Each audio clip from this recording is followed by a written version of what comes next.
Okay, I think we're ready to call to order the Carroll County Commissioner meeting of April 1st. Would you join me with the pledge, please?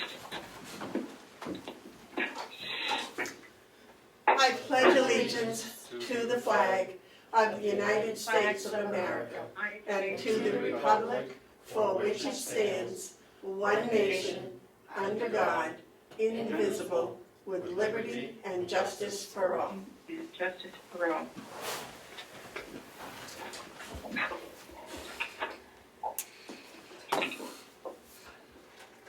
The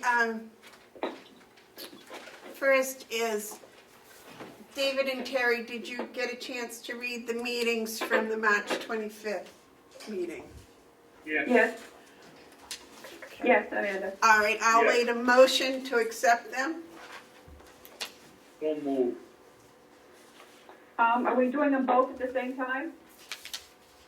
No, the March 25th meetings. Okay. David Okay, made I'll a second. motion. Okay.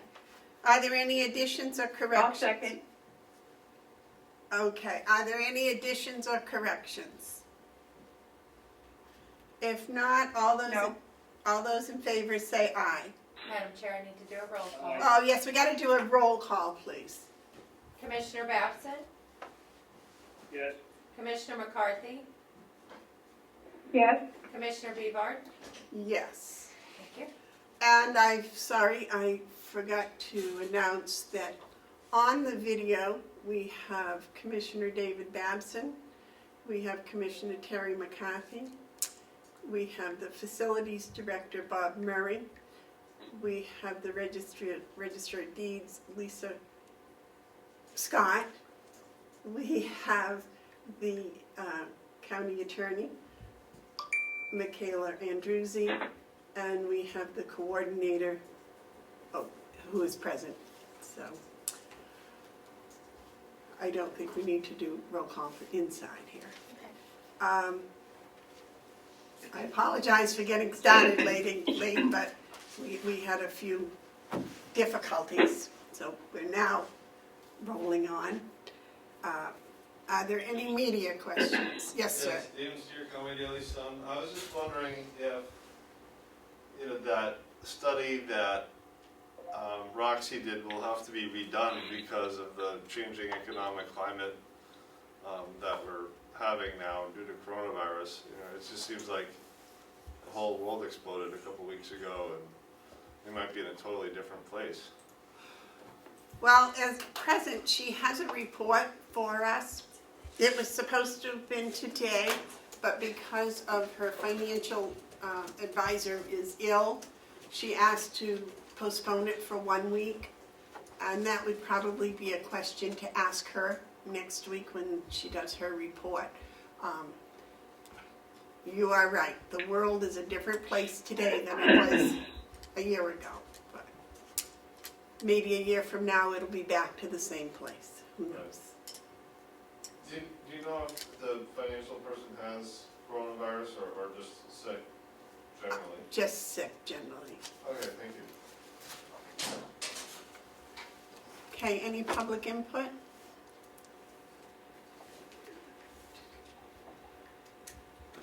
Just to verify everything, there is a public viewing spot for this meeting. It is in the delegation room at the administration building on the complex. We are working on getting a system where we can have call-in, but we probably won't have that in place until next week. But the building is open for the public today. The manifest for the week of March 27th, 2020 was $798,008.44.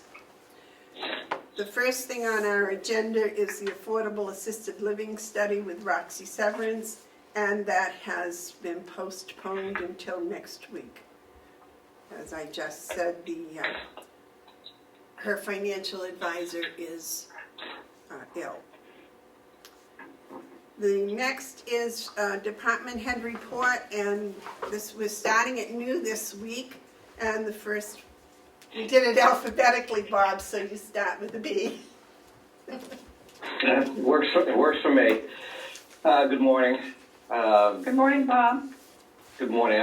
I've sent in a list of items on my report for today. There's a couple things that I'd like to ask the commissioners for approval on. The first is a request to put out an RFP for paving for the fire road behind Mountain View. You should have a copy of that RFP, and If I- that. Bob, may I just interrupt Go for ahead. 1 second? Would you explain for our audience where the fire road is and what this involves and why? Absolutely. There's a dirt road behind the nursing home. That is the fire road, the access around the building. It was never paved from the beginning when we moved into the building 9 years ago, and it's created a couple of issues just being a dirt road. Number one, it's difficult to maintain in the wintertime. When it's plowed, it disrupts the road. There's manholes that cross the fire road that keep getting hit with the plows and the backhoes, and also it doesn't allow for residents to travel 360 degrees around the building. Lots of our nursing home residents like to go out and go for walks or strolls in their wheelchairs, and ideally they want to go around the building and come back in, and they can't do that with the dirt road. So all those things being said, I'm asking that the commissioners allow me to put this out for bid. This was approved in the budget process by both the commissioners and the delegation, and now it's time to put out the RFP if you approve.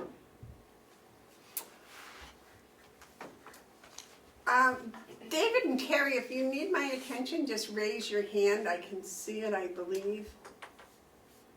Do either of you have any comment for Bob on his RFP? I do not.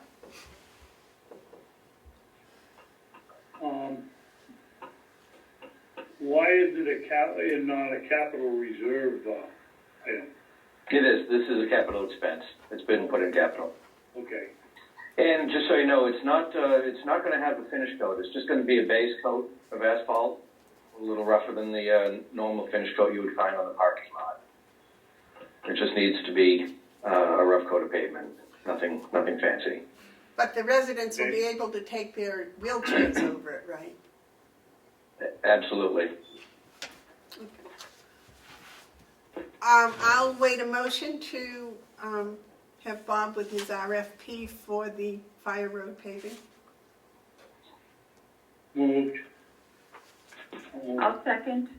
Okay, the motion's been made and seconded to have Bob submit an RFP for the MVC fire road paving. Is there any more discussion? All those in favor say aye. Roll call. Oh, roll call. I'm sorry, I'll get used to this That's okay. eventually. We'll figure it out. Commissioner Babson? Yes, Commissioner McCarthy?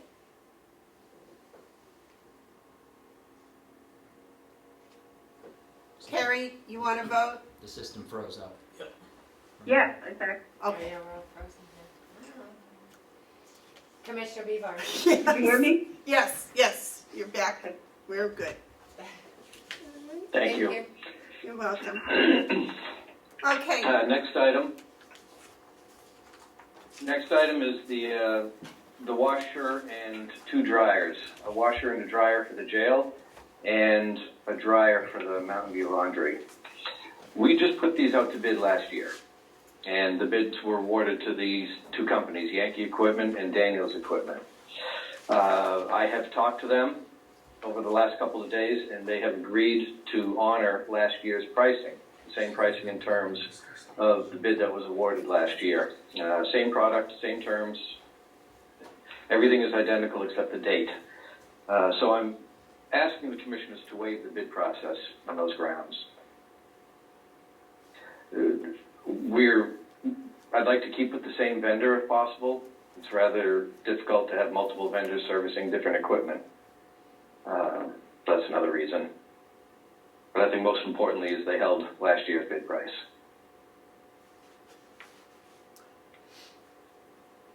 Madam Chair? Yes. Terry? I think that's a reasonable request, and I would make that motion. And I'll second it. Okay, the motion's been made and seconded to,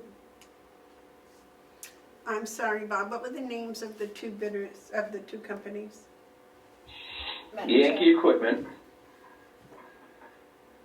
Yes. they're gonna supply 2 dryers. Do you want me to say the amount? Bob, if I might just interrupt for 1 second, Madam Chair, I think we need a vote to Yeah. waive the bid process first. Right, but that's what I was waiting for. I'm trying to make the motion, but I need the names of the companies. Thank you. And Bob, the second company, not the prices yet. Daniel's Equipment. Okay, thank you. Okay. So the motion was made and seconded to waive the bid requirements for the jail and the MVC, 2 dryers, 1 washing machine,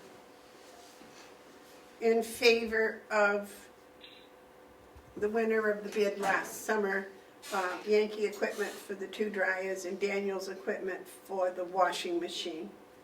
All those, we'll take a roll call vote, please. Commissioner Babson? I David? got my hand up Oh, Yes. he has a for question. discussion. Oh, yes, sir. Did you call on me? I did, yes. We have to put in the motion the reason to go not to go out to bid again, and that would be the reasons that Bob gave, that they held their price, that having mixed equipment in the facility makes it difficult for everybody, and they've been good vendors in the past. I would move that you add that. All right. I'll second that movement. Okay, that amendment. All in favor of the amendment? Now we need a voice roll call for that. Voting on the amendment, Commissioner Babson? Yes, Commissioner McCarthy? Yes, Commissioner Bevard? Yes. Thank you. Now, would you read back the motion, please? The full motion as amended. Sure, I will certainly give it my best.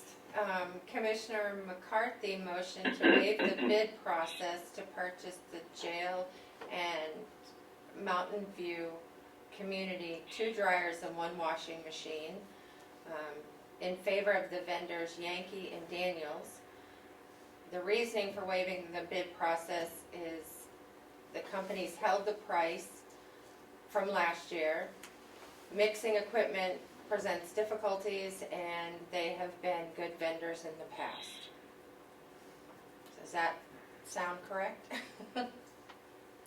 Bob, David, does that sound correct to you? yes. Yes. Okay. yes. Okay. So we're going to vote on the motion. Voting on the motion, Commissioner Babson, Yes, Commissioner McCarthy, Yes, Commissioner Bevard. Yes. Thank you. Thank you, Commissioners. Commissioner Bevard, if you would sign Yankees' proposal and Daniel's proposal and leave that in my mailbox, I'll take care of the rest. I believe, Melissa, you have it? Or you have the official one? Is signing the copies okay, Bob, or do I have? Yes. Okay. Yes. Thank you. I will do that before I leave today. Thank you. Okay. Next item on my list is we have 2 open positions, one in housekeeping and a second shift painter position.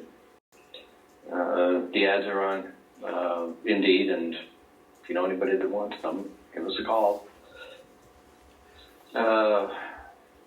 We've been successfully, knock on wood, maintaining COVID-19 restrictions on county properties. I personally have a unique situation where I travel between buildings, so my travel is limited. I'm starting my day at Mountain View, and if I have to go to any other buildings, I end my day at those buildings, just to avoid traffic back and forth to Mountain View.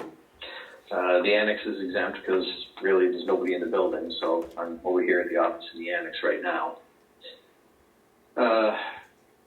The infection control team at Mountain View is doing a fantastic job. Our housekeepers, nursing staff, everybody is equally involved. The housekeepers have been doing a fantastic job. They've got their list of items that they have to pay special attention to: light switches, doorknobs, handrails. This Mountain View is a clean building, but I don't think you've ever seen it as sanitized as it is now. They're just doing a great job. They're working very, very hard, and they're doing a great job. I don't have much else to add to that. And lastly, the Siemens project, although we're nearing its end, there's a few small items left outstanding. All work has been temporarily suspended until this COVID-19 restriction has been lifted. So all Siemens work in all the buildings is suspended currently?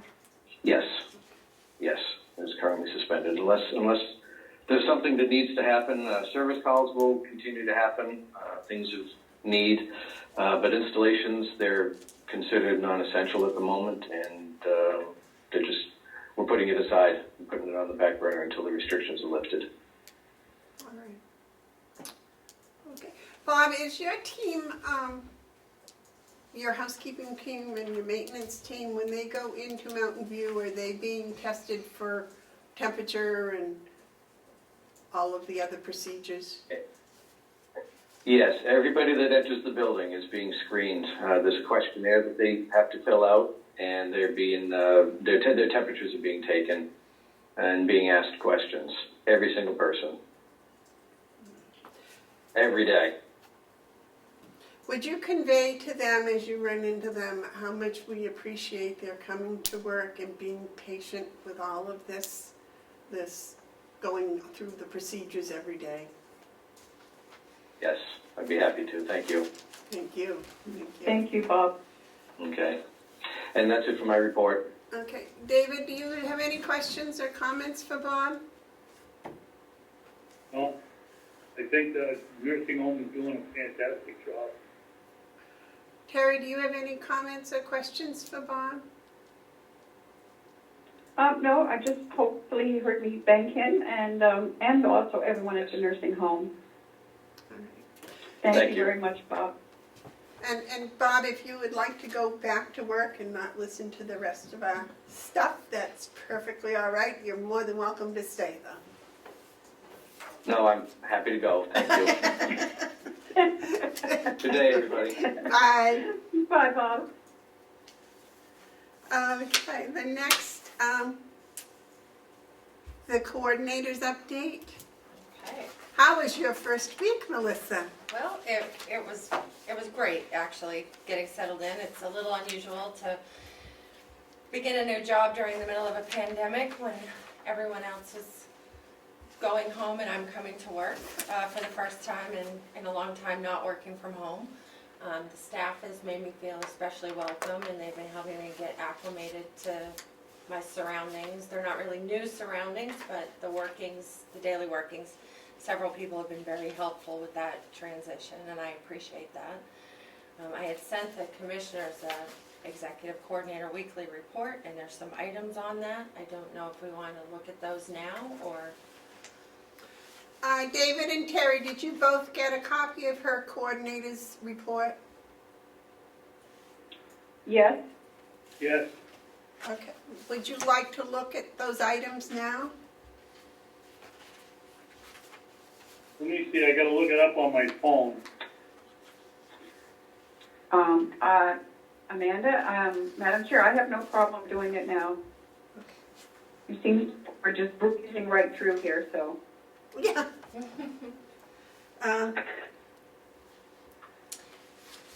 Let me see. I can't see you guys, but can you see me? I Yeah, hope not. No, we have one solid picture. You have not moved since the picture came on. So I thought I was going to try to figure out how to do one of those and, I'll put a picture in front of the camera and then I won't have to worry whether my hair is going right or I have no idea how it left. happened. Okay. All right, Melissa, why don't you go ahead and continue? okay. Commissioner, Madam Chairman, Oh, yes, David. Yes, David. Melissa, can you tell me, I'm on my cell phone, look at that. Can you tell me when you sent that email, save me some time going through all of it? last night at 5:09, I think it was, before I left. It was the same email that had all the paperwork from Bob Murray and the agenda. Oh, yeah, yes, I did. I looked at it this morning. Let me see if I can find it. Hold on, Okay. please.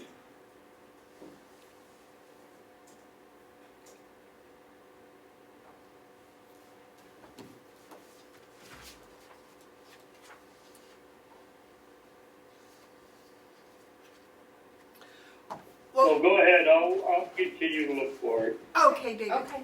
You want to address the commissioner's email, please? Yes. John Rich would like to be included in that part of the conversation, since that Okay. involves him. Joe, do you mind? Thank you. Or I can call him. I don't. Okay, then can we, I think the county website, was that next on there? Okay, yep. So in order for me to have full access to the county website to make changes and improvements and have better access for posting, the bookkeeper is asking that the commissioners take a vote to allow me expanded access and the ability to contact Civic Plus directly for support. Didn't we already agree that Melissa would take over the website? I believe we did, but I do not have a problem making another motion if that's what we need to do. David, did you hear that? Yes, I don't have any problem with it. Okay. I'm still trying to find the thing she sent yesterday. Okay. Terry, you want to make the motion, please?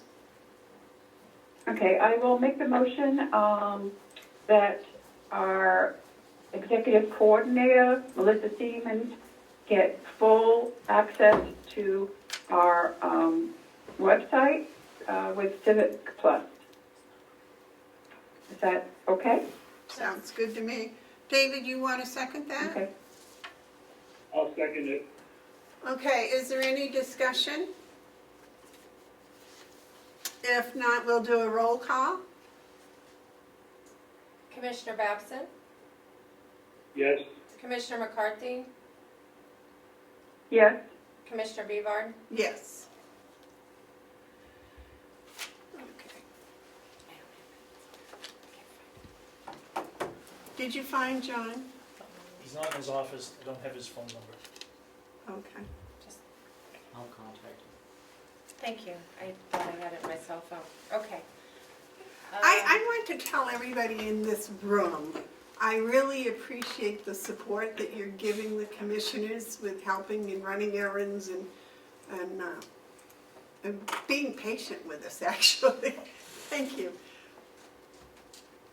Okay, next. And I just emailed, Commissioner Babson, I just emailed another copy to you, if that's helpful. I found it, Melissa. I got it Okay. here.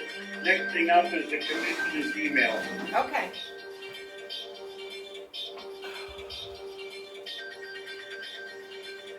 And we're waiting for John Rich to come in to discuss that, so I suppose we can move on to something else, if you'd like, Madam Chair? Sure. The water bubblers? Sure. So, currently there is one water bubbler and it's located in the finance office. So, it was requested that I reach out to Crystal Rock and find out what it would cost to add additional water bubblers to the administration building. One being in the front business office and another being located in the delegation meeting room. So I did do that, and the rental fee for each bubbler is $9.45 per month. And I just would like to know if the commissioners want to move forward.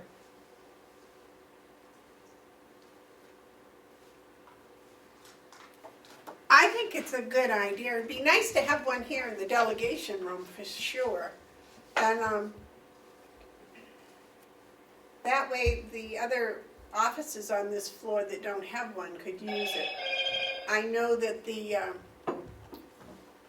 dispatch has one, but that's, you know, in their section. I believe the county attorney has one in her section, but there's nothing available to the public or to IT or HR or the payroll or the commissioners or anybody that's here in the delegation for meetings and things. So that sounds like a very good idea.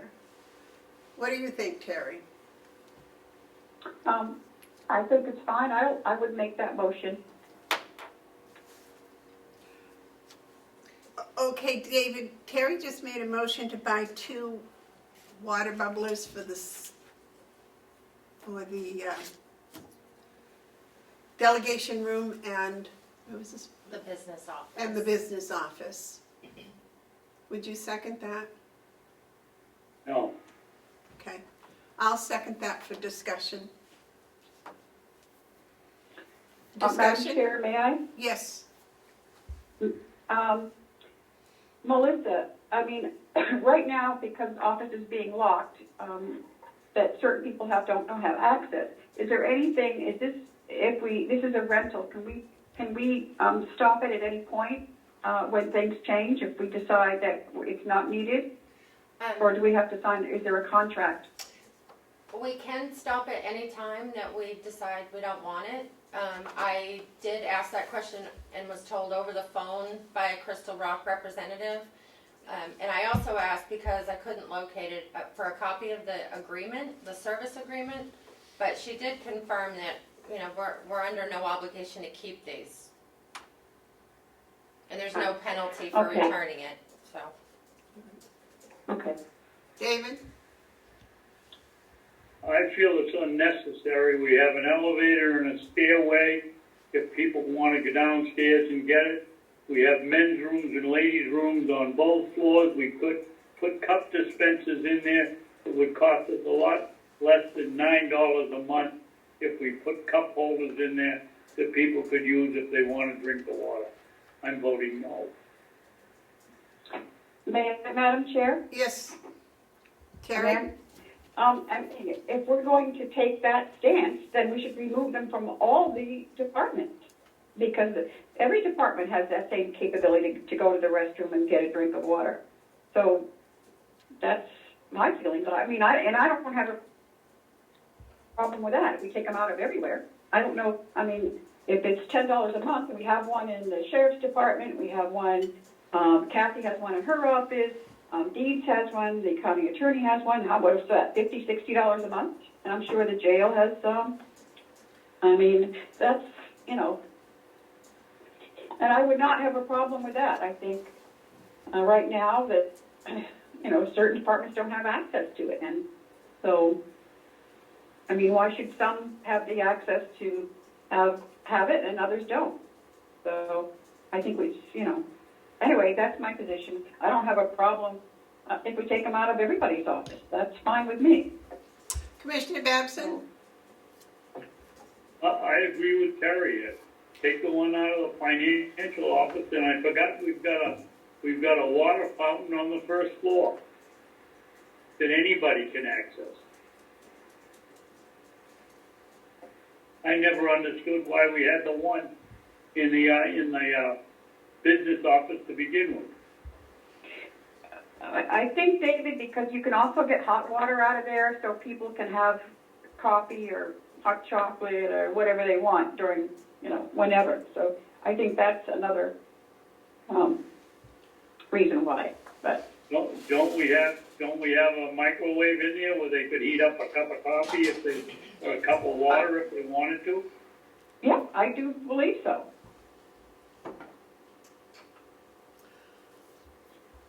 Lisa, would you like to make a comment? Thank you, Commissioner Bevard.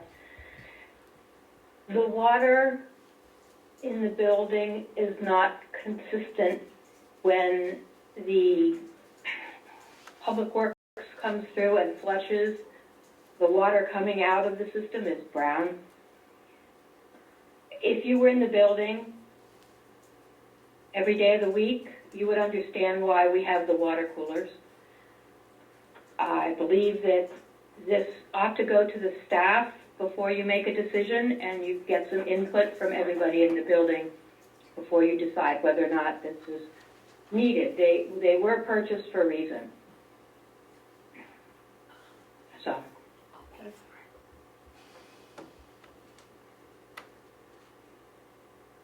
We have a motion on the table to rent 2 more water coolers. I think probably we should vote on that if there's no more discussion. Would you read the motion, please, Melissa? The motion is to rent 2 water bubblers for the administration building at a cost of $9.45 each per month. 1 for this room. 1 for the delegation room and 1 for the business office. Roll call vote, please. Commissioner Babson? No, Commissioner McCarthy? Yes, Commissioner Bevard? Yes. Thank you. may I make a comment though, Amanda? Certainly, Terry. I think that this could be temporary, and once the offices are opened up again, we can take another look at it and make a decision at that time if it's still necessary. I mean, Okay. that would be my hope. Okay, one of the things, I have to say this, is I've got water in here and I get it out of the bubblers, so I don't know. My water at home comes from an artesian well, so nothing compares to that. Actually, I think David comes from your water comes from a spring, doesn't it, David? no, it comes from about 400 feet down. Artesian, yeah. Yeah, yeah, so does mine. I have excellent water. Okay, Okay, And next, it also comes with, excuse me, Madam Chairman, it also comes with sand and dirt once in a while too. that won't hurt you, David. okay, I know. Madam Chair, I don't believe her report was completed. no, we're going on to the next one. John Rich is here if you'd like to talk about the commissioner's email. Yes. Thank you, John. So currently on the county website, when you hover over the commissioners' names, it directs the user to the commissioners at carrollcountynh.net. The commissioners have talked previously believing that had been disabled or corrected, so we'd like to correct that today if we could, or what the process would be for disabling that, or if that's still what you'd like to do, so we can finally take care of it either way. I believe this is something that we voted on last summer, wasn't it, to do away with because we weren't getting, it wasn't coming through. So, any comments with disabling that? Yes. John? Currently, Commissioners Bevard and McCarthy have individualized email addresses at the county email system. Commissioner Babson currently does not, and Commissioner Babson is still using the commissioners at carrollcountynh.net. Whether he's checking it or not, that I don't know, but it is still on his computer for his usage. Do you So- check it, David? what John said. I was waiting till he finished and then gonna ask what he said. Oh. Can you I can't repeat? hear you, John.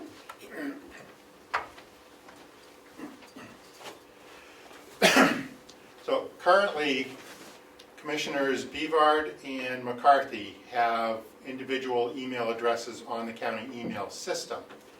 The commissioners at carrollcountynh.net email is still set up on Commissioner Babson's computer, and also with one staff member in the business office monitoring it for when Commissioner Babson is not present, to make sure that anything that is of an urgent nature gets seen and addressed.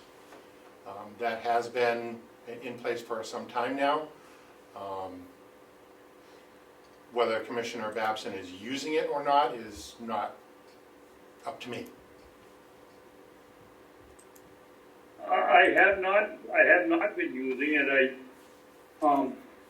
The last I remember, we had it going, and Cheryl was the one that checked them, and if she thought it was important, she copied them and sent them out to us. I don't have any problem with erasing it from my name and putting it in my personal email. Well, that's a policy decision as to whether the commissioner should be using their own personal email for county business. That's not my call, but that's something that you all should discuss, and that's why I wanted it brought forward. Where does the AJ Bevard at carrollcounty.net, where does that go? It doesn't show up on anything any computer I have. It's available to be used. It's up to the commissioners to decide where to post it. My job is to make it available. I know, but when somebody writes into that email address, It's available on your computer, on your desk, in your office. Same thing with Commissioner McCarthy's email. is it on Outlook or is it on something? It's on Outlook, yes. All right, so we have to check Outlook if you're going to, Correct. I never check Outlook. So, Terry, did you hear that? I did. John, I have a question. If we want to have a county email address, can it come directly to us, or does it have to go through the business office? Because that was our problem. I think we weren't getting any of them. It can be set up on each of your computers in your office. That's not a problem. Okay. It just previous commissions have chosen not to really use that email address, but it is available to the public and posted, so it was decided that someone in the business office should be monitoring it on a daily basis to ensure that if somebody does send an email in, that it does get received and addressed. So being that Cheryl is here every day, she monitors it, and if something does come in, she can alert the commissioners that they have an email that needs to be addressed. And that's how it's been handled for the last couple of years. But, John, we can look on our, at home, right? Or does Yes. it only come to the county one? No, we do have a webmail portal. We that can have access at home. Yes, you can, Commissioner. There is a webmail portal that you can all avail yourselves of. Now, the other advantage to having a common email amongst the commissioners is that you all three have access to the commissioners at carrollcountynh.net email address. And if any one of you responds to an email, it goes through that same common mailbox and you can all see the response. When you have individualized email addresses, then it's only accessible to the particular user that has access to that email address. So again, that's a policy decision that is for you all to decide. I can make it happen whichever way you decide you want it to be, but I'm not the one to make that decision.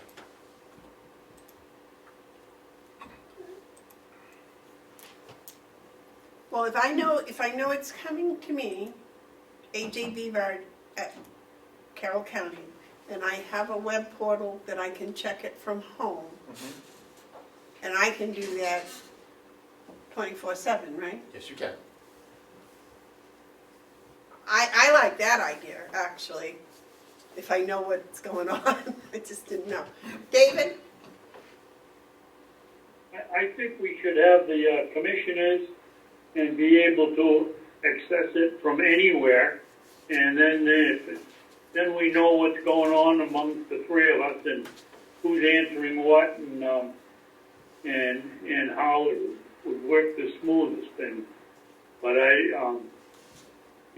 don't mind having that and my personal one up if somebody wants to contact me personally. I can set up the system so that the two commissioners that have individualized email addresses on the county email system have access to both their individual email address as well as the commissioners at carrollcountynh.net email address. You would see them, you would see both inboxes, and you could monitor both inboxes. That is very easy for me to do. With a web portal. No, well, it would be available, you could log into either email address on the web portal, one at a time, but your computer here at the county that has Outlook would have access to both at the same time. Okay. How does that, David, would you like to do that? Because then you could have a private one that would be Dave Babson at Carroll County, and then you could also have access to the one that was for all three commissioners, just commission it at Carroll County. Yeah, as far as I knew, my personal one was on the webpage. In fact, I'm positive it is. It says Commissioners at Carroll County for his name. Do you need a vote from us to do that? How you handle a policy's decision, whether you do it to vote or not, that's a procedural issue. I just need a direction from the commission as a whole as to how you would like me to proceed, and I will make it happen. Okay, is it our general opinion here that we'll bypass the business office? They've got enough to do without checking our emails. And John set it up so that we can look at the commissioner's email and we can look at our individual personal emails at carrollcounty.net. And they'll come right into the computers here, or you can look them up at home with the web portal. Is that correct? Yes. Is that what you'd like, Terry?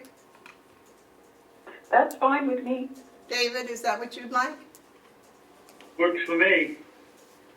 So, David, am I correct in understanding that you do not want a Dave Babson at carrollcountynh.net email? That you will continue to use your personal email, but also have access to the commissioner's email account? Yes. Okay. I will have that in place by the end of the day.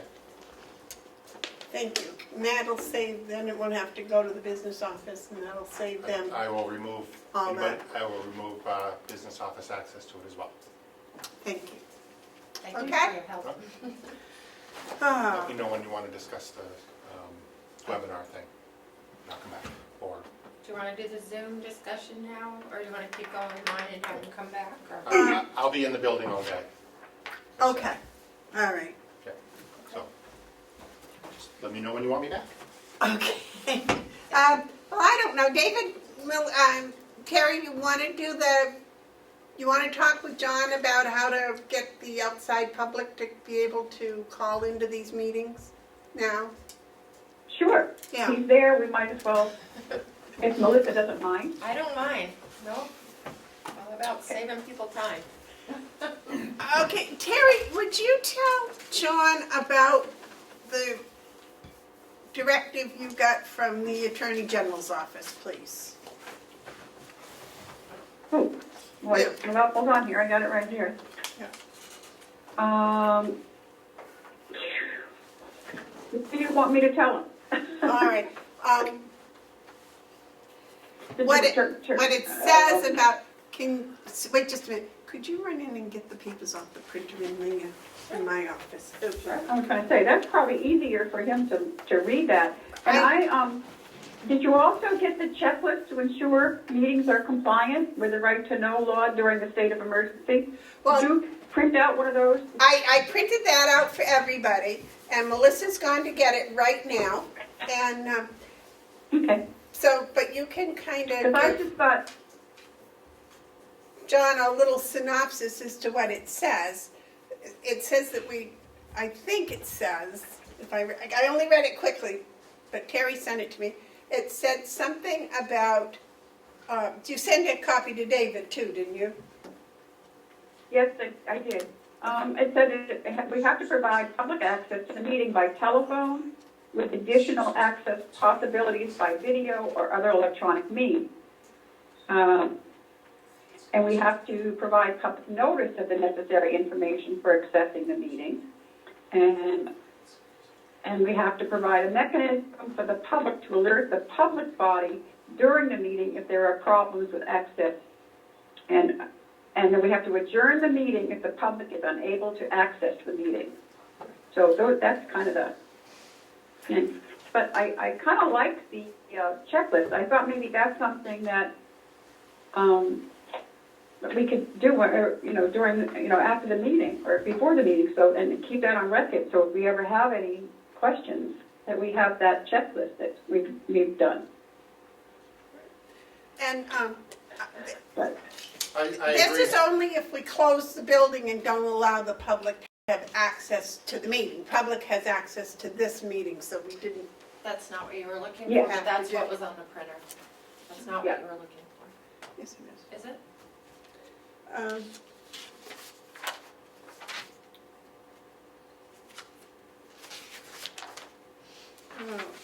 Well, maybe I already did take it. Madam Chair, point of information very quickly. Yes, Ed. There's a individual named Susan that's showing up. Has that person been announced? I don't know who that is. David? Hi, would you like me to introduce myself?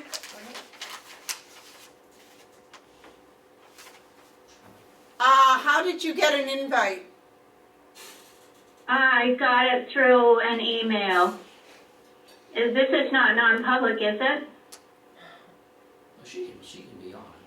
No, I'm just curious as to how you got an invite, because I don't I believe think, I sent you an Madam invite. Chairman, let's cut through it. I sent it to Susan, it's a public meeting, and she has every right to listen to it.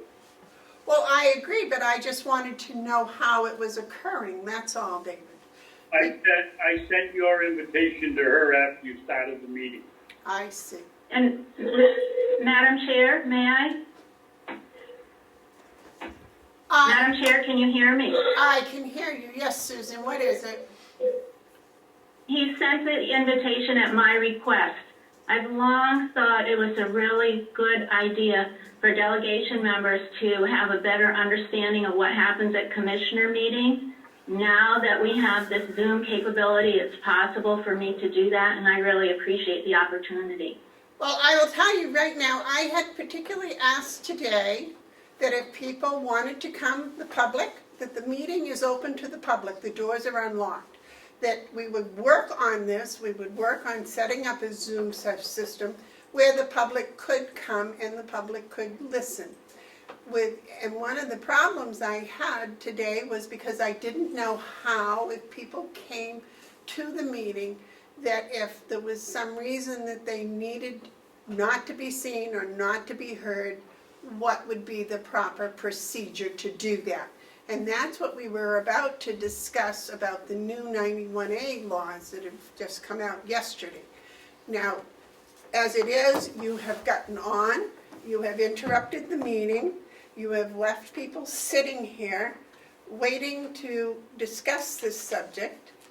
I have no objection if you had wanted to come to the meeting like the rest of the public did. But Madam to Chair. come on here without, what I consider a proper acknowledgement is the biggest problem I have. Now, if you Madam mind, Chair. I would like to continue my meeting and let John talk about webinar capabilities. Madam Chair, you said something about me which was untrue. I It was very apologize. untrue. I apologize if I said something that was untrue. John, would you continue, please? So we have the Zoom video conference account now. I did purchase one on behalf of the county this week, and that's what we've been using so far this week. And it seems to work fairly well for what we want to do. They also have an add-on, as they call it, which does a webinar feature. And for good, bad, or otherwise, I think this showed us what the difference between a video conference and a webinar would be.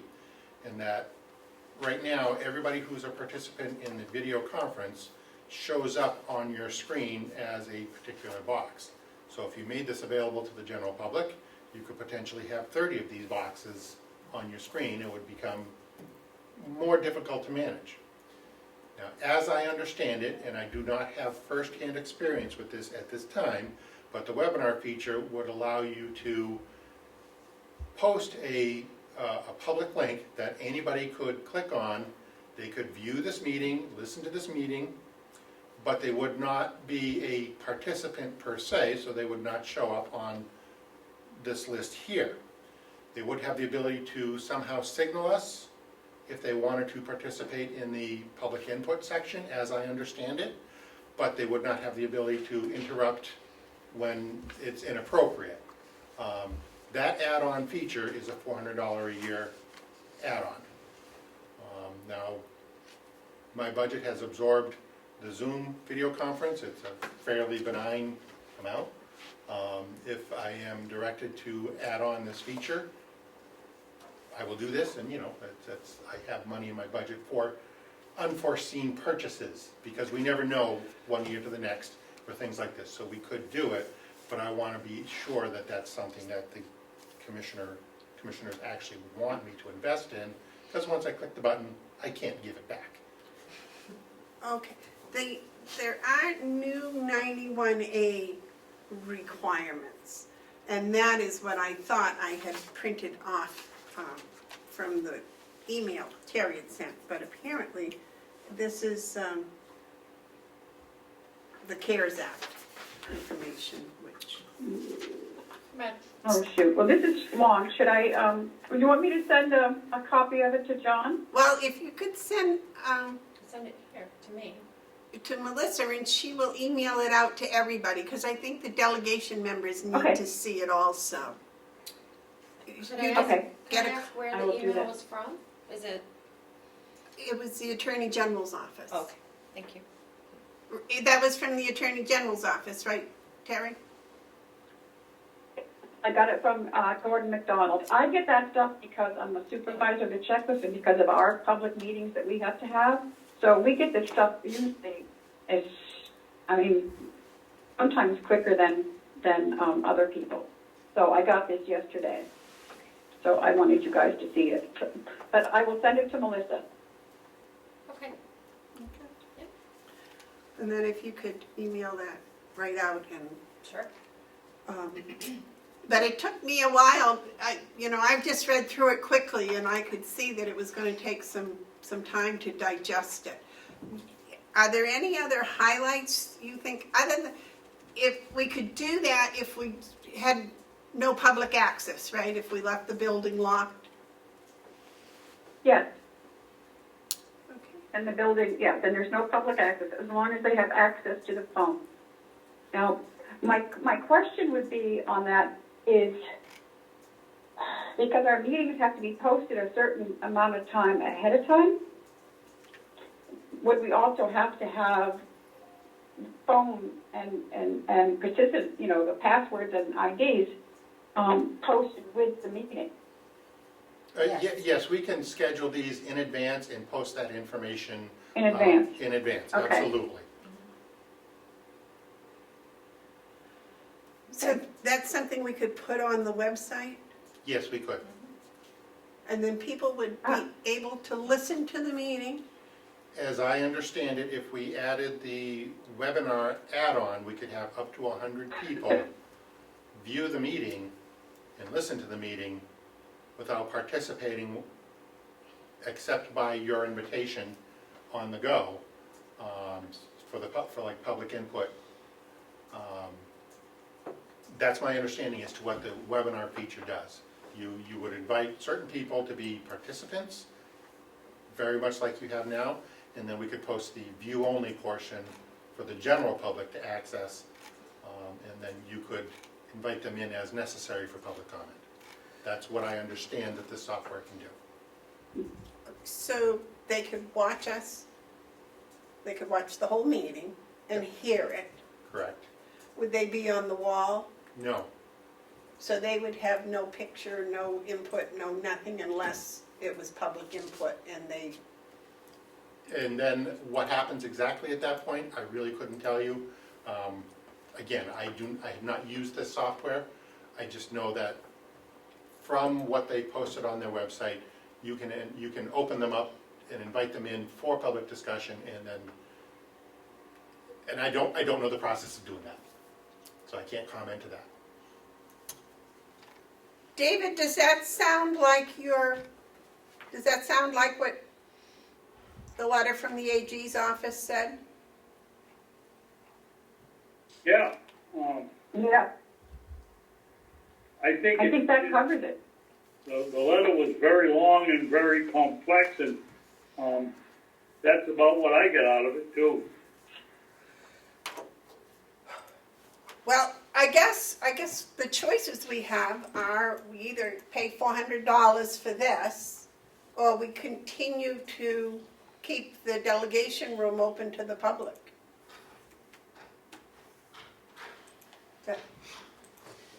Well, if we keep the delegation room open to the public, then somebody has to be there to oversee it. And I don't know whether you want to come in and be the moderator or the chairman every single week, but Somebody has to be here to host it anyways.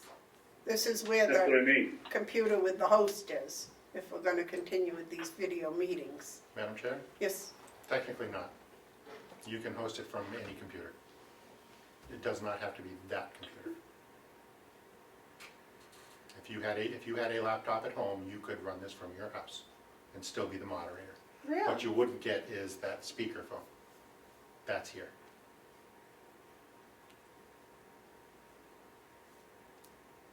And that runs off electricity. Yes, it does. That won't work at my That house. might be the problem. Yeah. Ed? I don't know if you've heard, but there's a concern. Many meetings have been disrupted over Zoom, and it's called Zoom bombing. And that's when inappropriate things are called in, and you have a cost to that. All you need to comport to the law is the ability for contemporaneous conversation back and forth between a listener and the people in the room. This conference number could be given out, and people could listen to this meeting. You're going to have somebody like you have here, knowing who wants to speak, and then that person can be allowed to speak. I don't see why you have to spend extra money to do this. Technically speaking, we could do it with what we have. My concern is that if we had 30 people or more, we end up with 30 boxes on here, and then it becomes difficult to manage. That's my concern of using what we currently have versus the additional features of the webinar, which, as I understand it, the people who are in a view-only mode do not appear up here, unless perhaps you invite them in to participate. But the person who's running the meeting could have these individuals in the boxes that are public, and that has to be coordinated to do that. And these people who are listening could be on mute, and then when it's public comment, you simply say, is there any public comment, and then you open up the line. This is all going to take coordination because you have to have somebody doing it. Mm-hmm. Now, years ago, I had a conference call set up live feed on the website where people were listening, and we only had maybe 4 people that were listening contemporaneously to the meeting. Also, there's an option where I could go live and have an integrated website program be able to have people, again, listen, see, and also, when it's public comment, make public comment. The problem is, again, that costs money. So How much would that cost? it's called Boxcast. You would have to put out an RFP. I would have to go out for it because there are other companies that provide this service. and it would be probably about $2,500. I like the $400 better. I'm just saying that you could do something cheaper, because this is gonna take monitoring. You're gonna have to have coordination when you do this. It's not that you just come in here, set this up, and let the public just start coming on. The other thing I would also say is, during the pandemic, we barely get anybody showing up in public. Having that door, just having the person push the button and be allowed to come up here if they want to, I don't think is gonna be a problem.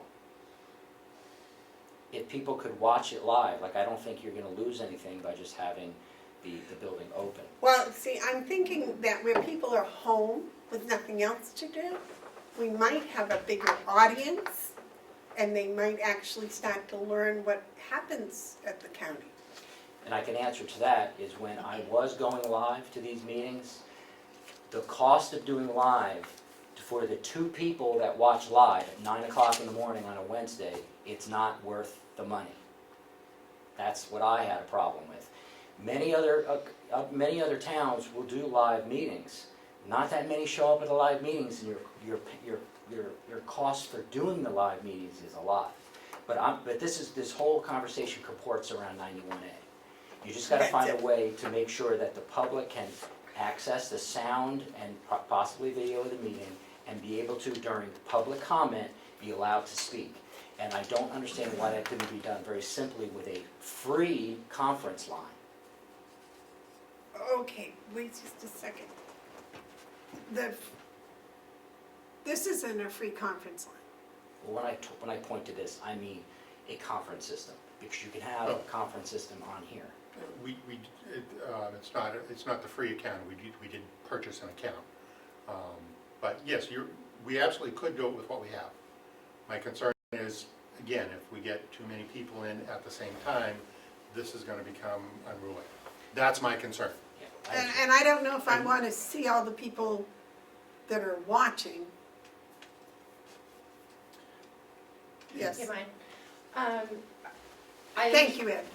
I understand as far as the weekly commissioners meetings go, but I'm looking ahead at when we try to have a delegation meeting next, that with the full delegation, all the department heads, staff, we have the potential of 30 to 35 people that need to participate in the meeting, and in my opinion, they will be doing it all remotely now, or attempting to, and I'm not sure the current setup we have is sufficient, and a webinar process would be better for that as well. What do you think, Terry? Well, I hate to spend the money, because I'm thinking in 2 or 3 months this will be gone, and then we'll have use for it in the future. I don't know. I really don't know. And then you also have to consider, what we haven't even talked about, is when we go into non-public. That proposes another problem with people that are on the line. There's certain things you have to do when you go into non-public if it's an open call. They're suggesting that you have a separate number with only the people that are supposed to be there for the non-public, so that no public can hear what's going on. To set up a new meeting. Well, A new meeting, yes. John? as I understand it, the software has a hold feature where you can put people on hold. We haven't experimented with that yet, we're learning as we go. Yeah. So I believe you would use the hold feature for exactly that. So people are not kicked out of the meeting, but they can't view, hear, or participate while you're in the non-public session. And then you can unhold them, take them out of the waiting room when you're ready. May I suggest we do one commissioners meeting, maybe next week's commissioners meeting, post it for public, and try it. Try it 1 week. And try it, okay. See how it goes. With the video conference instead of the webinar. Right, with exactly what we have, what we already own. try it, and go from there. David, do you have a comment? Well, What do you think about trying it with the video conference next week, post it to the public, and then see what happens? well, how many people can we take in right on the system we have now? I believe up to 100? Oh, okay. So the webinar is only 102, right? Correct. But it's a different, It's a different format, which is intended specifically for having most of your audience being view only. That's its intended purpose, which is, this is for everybody who participates is anybody who is on is a participant, is the way this is designed. that answer your question, David? Yes, I'm just concerned with spending the money to make it available to everybody, and then we only have 2 or 3 more people that will want to listen, and we've wasted our money.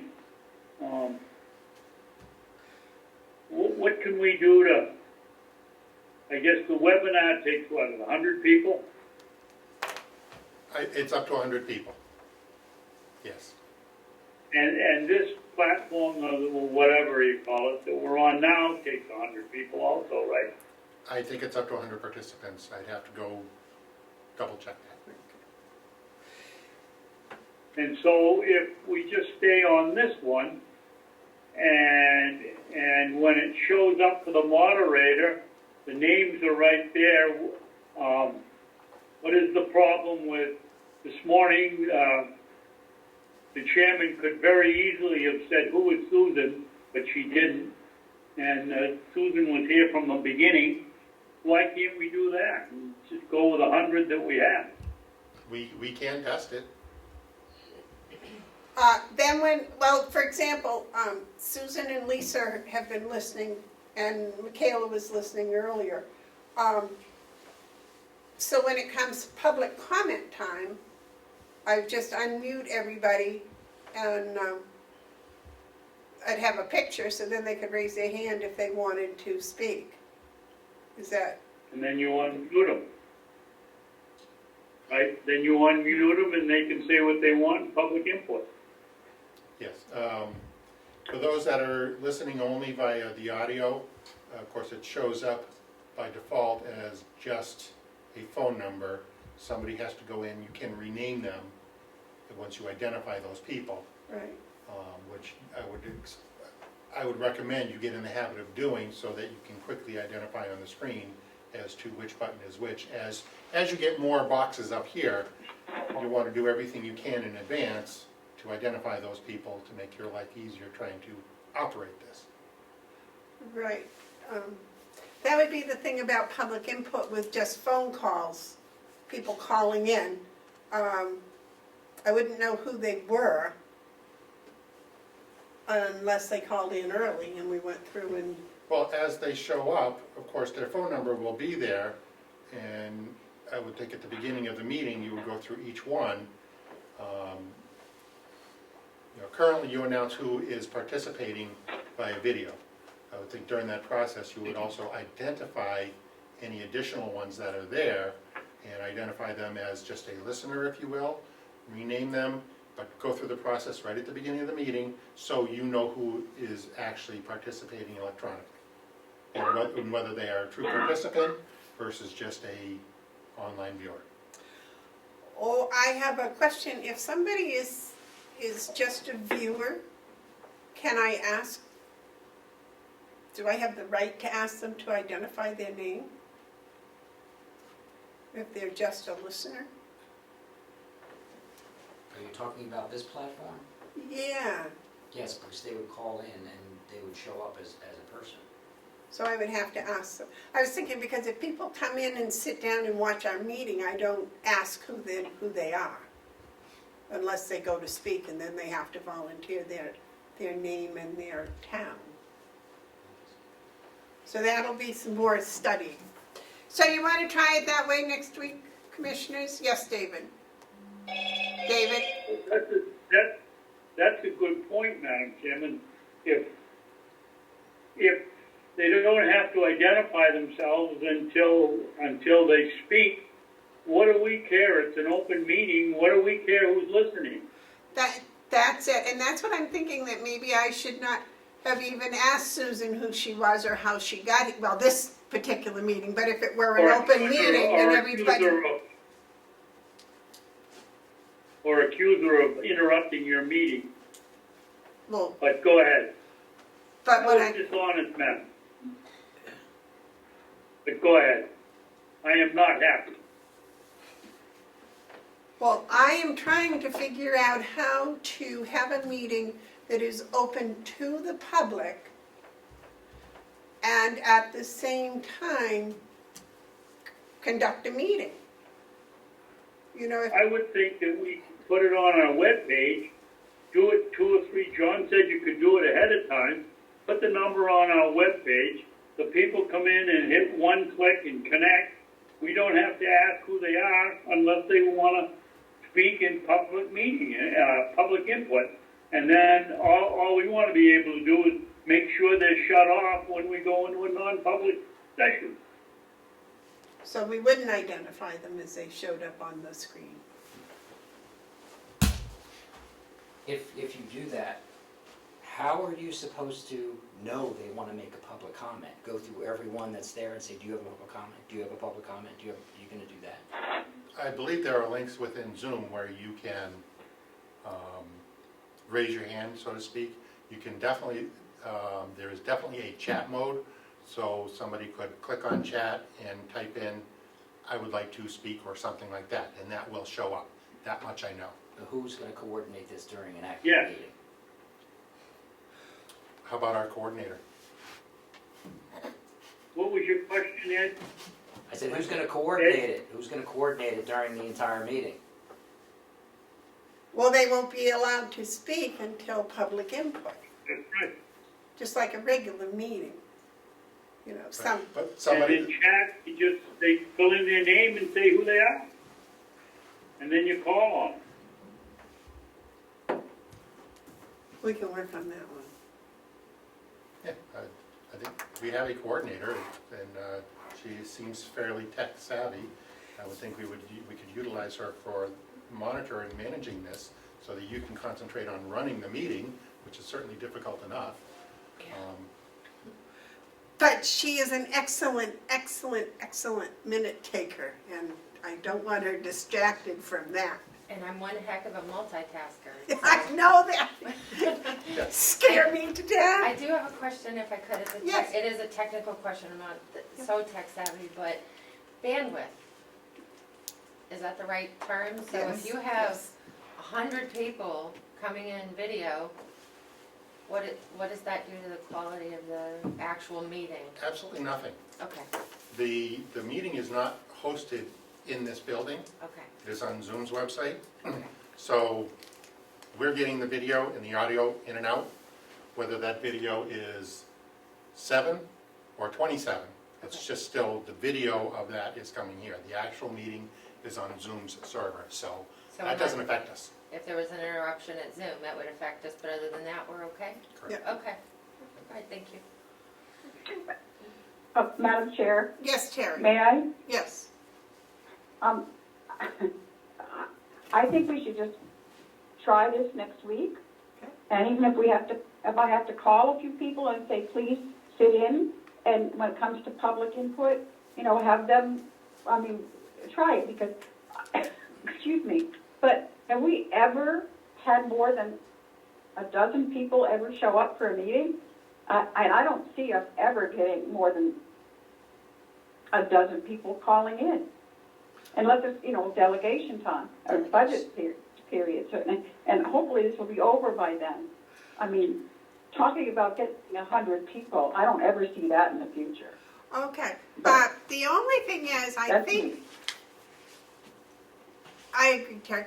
I think in that letter you got from the Attorney General's office, it said Uh-huh. if the public couldn't get access, if they had trouble getting access, then we had to shut down the meeting. Right. So I don't know how we would know that, yes. Well, I would hope that just because one person is having technical difficulties due to equipment failure at their end, that we wouldn't have to shut down this meeting. I would hope that any rules and regulations like that would be that if we can't broadcast, if we have trouble broadcasting, we would shut down the meeting. But if somebody else has a problem, you know, just because somebody doesn't have a Right, laptop capable of running the software, shouldn't be our problem. Terry? Yes, I believe, I'd have to read it again, but I think that if we were having problems with setting them up, we would shut down until we could rectify the problem. I don't think it's one person that can't get on. I don't think, I'd have to read it again, but I don't think that they would expect that. We just recess until it's fixed and then continue. All right, that's, But I'll have to read it again. that makes more sense, yes. And I'm happy to help coordinate and moderate or whatever you need me to do. I do remain concerned about the delegation meetings and the potential of 35 or 40 people, and relying on the chair of the delegation to be able to handle that, plus the public. They do have to meet before June to review first quarter, but also more importantly to Right. set the elected officials' salaries before the election season starts in June. So they will be having a meeting within the next 5 or 6 weeks at the latest. So we'll see what happens next week. Okay. And what we might do is invite all 15 delegation members to watch and listen to the meeting, and then tell them approximately what time public input will be. And then we'll probably have more than one person for public input, and we can see how that works. Practice, and there are people that know what this is about and would be probably a little more forgiving than the general public might be if they were thinking they were the only person trying to call in. Okay. All right. And they all have practiced with Zoom from their last meetings anyway, so they're a little savvy already, so. Right. Okay. Okay. Does that sound all right, David and Terry? Yeah, Okay. Yes. We'll set it up and we'll do the meeting. And I think probably I'll try to get Melissa and John and we'll try to coordinate all that and get the information out as soon as possible for the pre-meeting. All right. Is there anything else, John, you No, wish? I think we're good. If you all let me know when this meeting is done, so I know when to come find you, so we can work on this further. Okay, I'll find you. How's that? If I'm still in this building, at some point I have work over at the correctional facility to do today. Okay, but once you're in there until you're done. No, they actually let me out upon request. They let you out of jail? I do have a get out of jail free card for them, Okay. That's good. but it's just that I'll be out of this building. That's all. Okay, and I'll be, well, okay. We'll figure it out. Okay. Thank you all. All right, thank you, John. Thank you so much Thank you, for John. all of your You're support, welcome. John. We'll get through this together. Yeah, we will. Okay. Okay, back to your report. Sure. Okay, This is a so long report. I'll try to keep it quick here. So as requested, a schedule has been sent out to all of the department heads, notifying them of their day to be on the commissioners' meeting agenda. So I provided you with that schedule in alphabetical order. So this week we had Bob Murray presenting, and next week it'll be the HR director. The next part is the weekly meeting agenda. It's long been my hope that we could publish the meeting agenda well ahead of your weekly commissioners meetings, to have it not only available for the commissioners, but also available to the public. So I sent out a notice to all of the department heads asking for their agenda items and supporting documents to be sent to me by noon on Fridays. recognizing there will be things that come up, especially during this time, last minute, but the chair will decide, you know, what additions to the agenda after Fridays. Supplies and equipment. I am requesting to purchase $142.92 worth of supplies. And I would need the commissioner's approval to make those purchases. They are general office supplies and then a wooden mailbox system for the office. Madam Chair? Yes, Terry.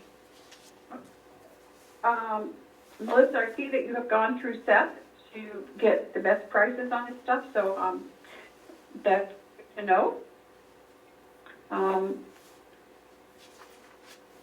I have I have that pricing if you'd like to see it. He sent it over this morning that he checked 7 different companies, and the Amazon price was by far the best one, so.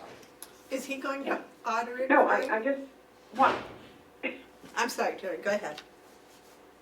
Terry? I just wanted to thank her for going through, I just wanted to thank Melissa for going through Seth, and I think that's the way most department heads should start doing things, but just thank you, Melissa, for doing that. You're welcome. David? Thank you, Madam Chairman.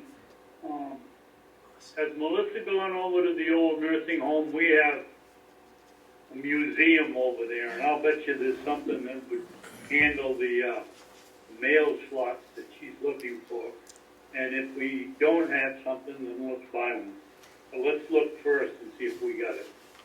And Commissioner Babson, I did ask Bob Murray to check, and he responded to me that there was nothing like that, and if I wanted one, I'd have to order it. He did go look in the old nursing home. Okay, thank you. You're welcome.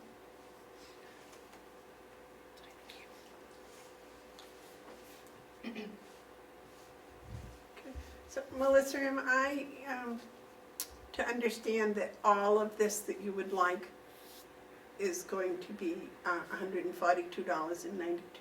Yes, That's for everything? yes, yep,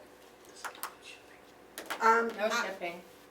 Would you like to make a motion, either of you, to purchase this equipment, supplies for Melissa? David?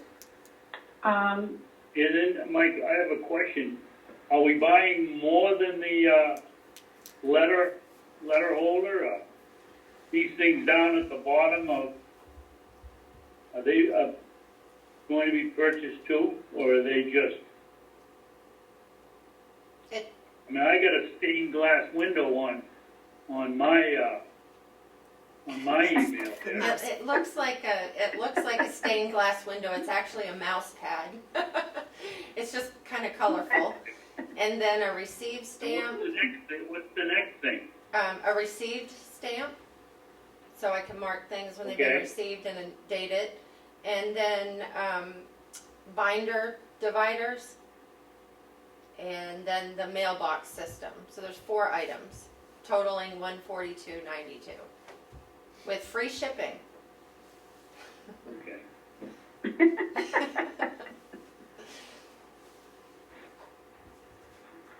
Would you like to make the We motion? don't I have would to make- add- I'm sorry, what, David? I can't believe there's no extra mouse pads in this facility. Even if the shipping is free. Just gonna go out on a limb and say this one has a wrist support. It's a gel thing for people that use the computer a lot. It's just more ergonomically correct. Okay. I couldn't find one of those here. I did look for all these things before I put this forward. Did you want to make a motion, David? No. Terry, did you want to make a motion? Yes, I'll make that motion. I'll second it. That, Thank you.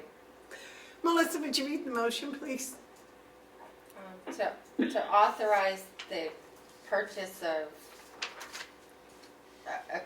office equipment and supplies for the executive coordinator in the total of $142.92. Could we have a roll call vote, please? Commissioner Babson, Yes. Commissioner McCarthy, Yes, Commissioner Bevard. Yes, Thank you very much. thank you. That's all for now. Is that the end of your report? Yes, ma'am. Very good. We're making great progress here.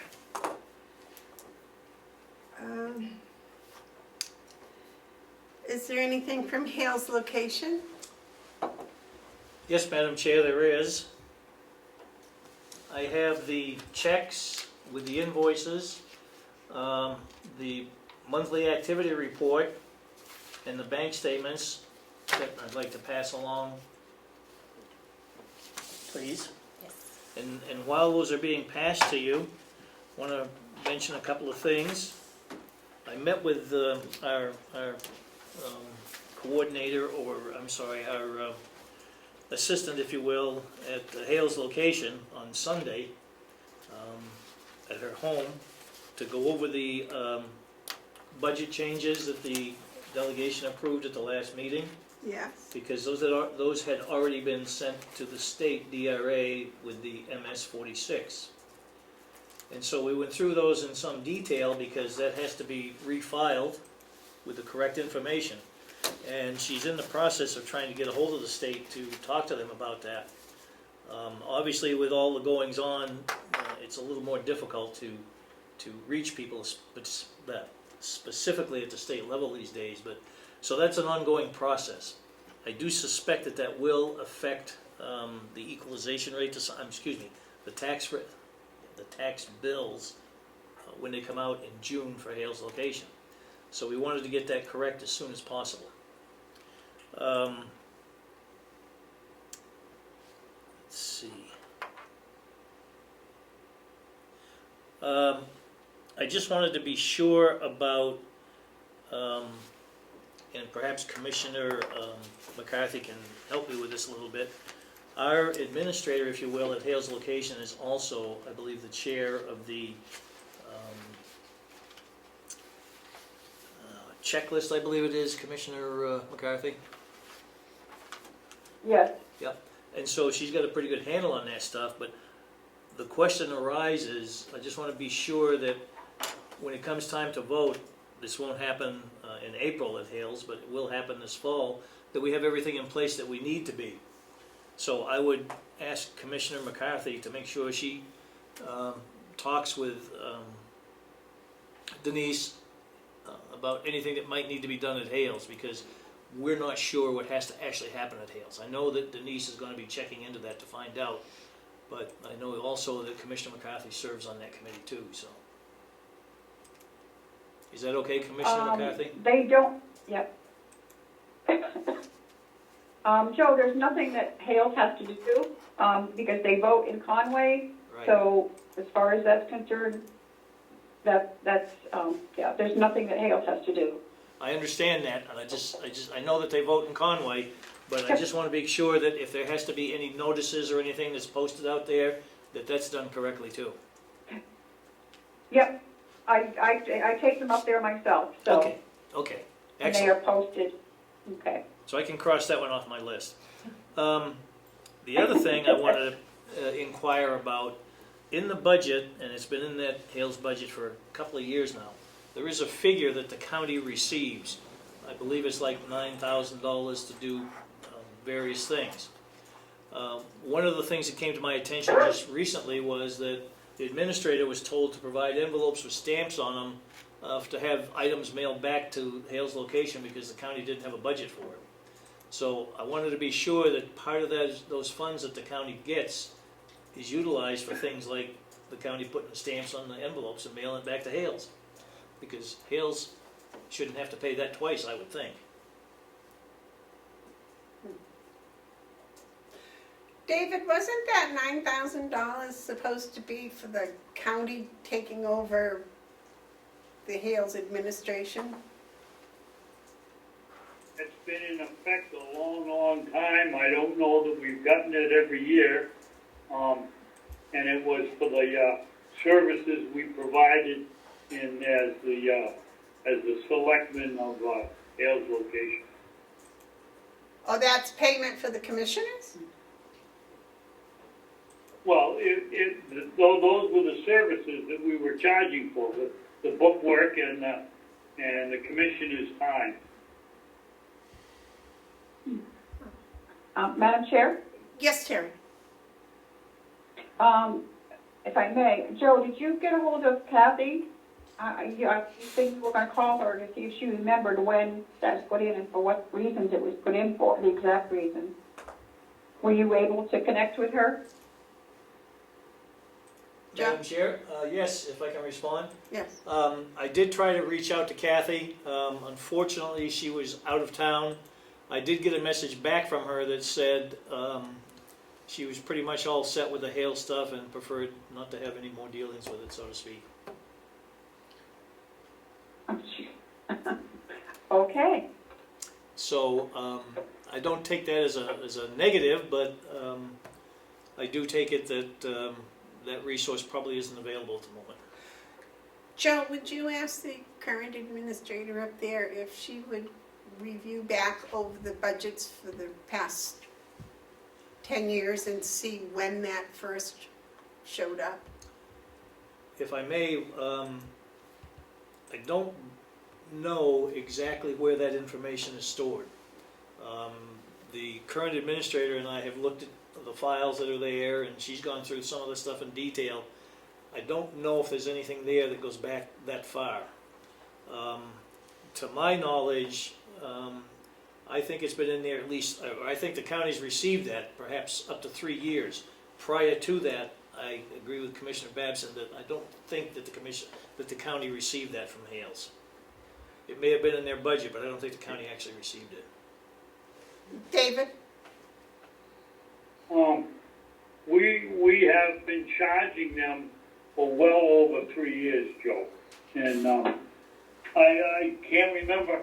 I've heard talk that they never paid it, or they paid it and we, well, I guess basically the complaint is we never billed them back, way back.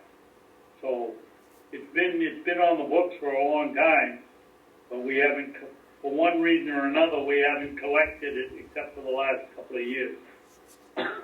I agree with that, Commissioner Babson, and as Chairman Brevard has pointed out, we will look and see if we can find anything about that, but I'm just giving you a heads up that I'm not sure what's actually there. David, did you ever get paid for being selectman for Hales? Well, no, that's what the 9,000 for the services we provide, the commissioners, as their selectmen. That's what the check's for. Yeah, but you never got paid for doing it separately. Oh, no. No, it's No. part of our regular commissioner's pay. Yeah, and then the check came in from them and was supposed to go in our general fund, I believe, And that's what's happening with it, it's gone as into the general as fund. miscellaneous revenue. That's correct, that's what happens with it. Yeah. And what I'm suggesting at this point is to make sure that some of those funds are utilized to cover these expenses of envelopes and postage from the county to Hales. That would only seem right, wouldn't it, David? That's what they've done with it before, haven't they? I'm sorry, I couldn't tell what Joe was saying. Oh, Joe, would you Yeah. repeat that? What I was saying was a portion of that $9,000 should go to cover the expenses from the county to Hales by way of envelopes and postage. And of course, some sort of a labor factor for somebody doing it here, but I'm not so worried about that. What brought this to light was the administrator was told they had to provide envelopes with stamps to have stuff mailed back because there's no budget at the county for it.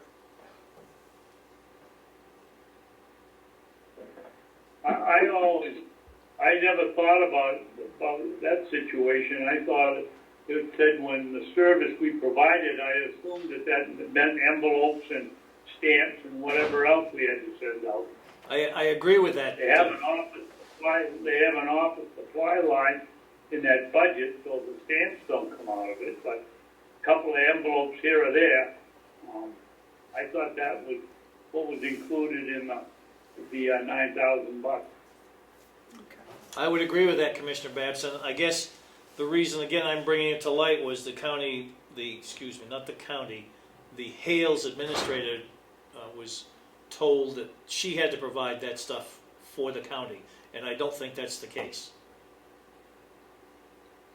Who told her that? Finance office? I'm not exactly sure. I haven't got to the bottom of that, but I believe it came out of the business office or the finance office or somewhere in that location. Okay. All right. Can we go So- on to the checks? All right. I make a motion that we approve the treasurer signing a check to the New Hampshire Association of Assessing Officials for Hales location, $20. I'll second. Is there any discussion? Yes. David? What is that for? We hire an assessor to come in and evaluate. What do we have to join for? If I may, Madam Chair? I believe Hales has to, yes. This is an association, I don't want to say similar, but it's, for example, the county belongs to the county, the Association of Counties. That's what this is for. The assessors or not the assessors, excuse me, I'll use the term Association. administrative assistant, or Hales location itself belongs to that association for $20. This is an annual Madam thing. Chairman, Yes, David? is the $20 for every municipality in the state, or is it based on population? Joe? I believe it's a flat fee, not fat fee, flat fee, annual flat fee, $20 to belong to the association. Also believe it's money well spent, Why? because the association also watches out for things and keeps Hales as a non-incorporated unit advised as to what's going on statewide. This, by the way, comes out of the Hales budget. It does not come out of the county's budget. Right, we just okay the signing of the checks. That's correct. Any other discussion? Would you do a roll call, please, Melissa? Commissioner Babson, No. Commissioner McCarthy, Yes. Commissioner Bevar. Yes. Okay, I'll make a motion that we have the treasurer sign the check to Whitney Consulting Group Incorporated for $2,000. Would you like to explain what that's about, sir? I believe that's the annual or payment on the contract that was signed by the commissioners some time ago. It's an invoice attached, I believe. Do I have a second? David? Madam Chairman, David? we still don't know what it's for.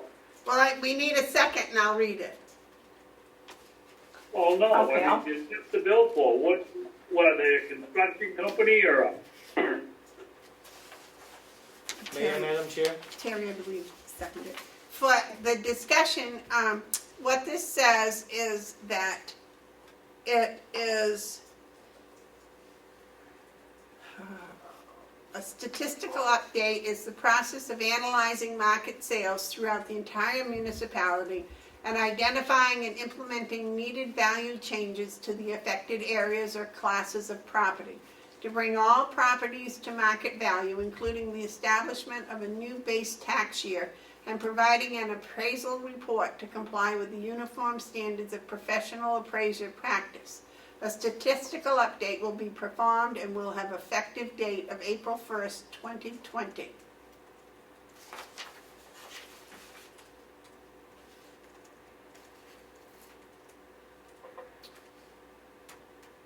And the terms of paying are April 1st is 2,000, July 1st is 2,000, October 1st is 2,000, December 1st is 1,500.